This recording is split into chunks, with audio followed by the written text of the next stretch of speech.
Bonjour, donc pour vous présenter cette animation sur les interférences, vous avez ici une animation qui traduit bien ce qui se passe et je peux jouer sur plusieurs paramètres. Alors pour avoir des interférences, il faut avoir deux sources secondaires synchrones. Deux sources secondaires synchrones, c'est quoi concrètement du point de vue matériel? Vous imaginez deux fentes ici. Je peux jouer sur la distance entre ces deux fentes. Regardez bien, en bas, je joue sur la distance entre ces deux fentes. Je peux jouer sur la distance entre les fentes et l'écran, ici, voilà. Je peux jouer aussi sur la longueur d'onde, là je suis sur du rouge, là sur du jaune, et ainsi de suite.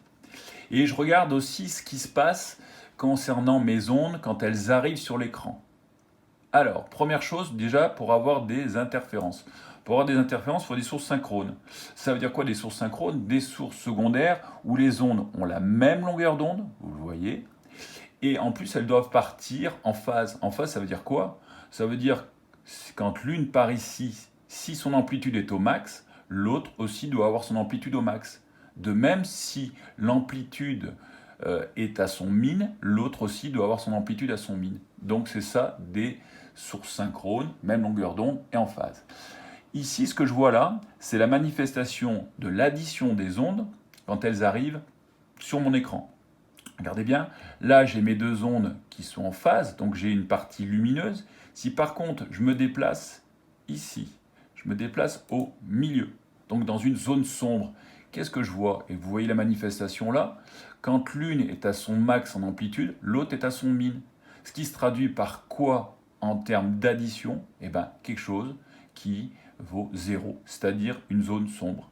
Je me remets dans la partie lumineuse, je vois bien que là, elles sont en phase. Ça se traduit par quoi en termes d'addition d'ondes? Eh bien, une addition où j'ai un phénomène où les deux ondes s'additionnent et donc une partie lumineuse. Alors maintenant, concernant l'interfrange. L'interfrange, c'est quoi?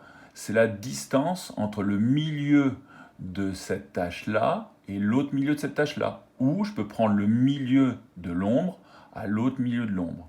Cette interfrange dépend de quoi? Regardez, si je joue sur la distance entre les deux fentes, A, dans le cours je l'appelais B, pour ne pas le confondre avec la largeur de la fente en diffraction, donc si je diminue cette distance entre les deux fentes, A, qu'est-ce qui se passe? Mon interfrange est plus grande, sachant que je ne joue pas sur D, je ne joue pas sur la longueur d'onde.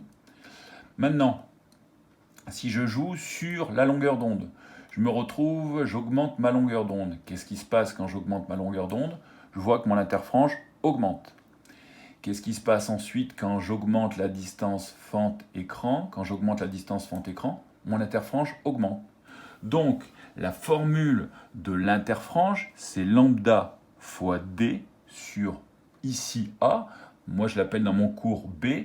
Bref, l'interfrange que vous voyez là dépend de la distance entre les fentes et l'écran.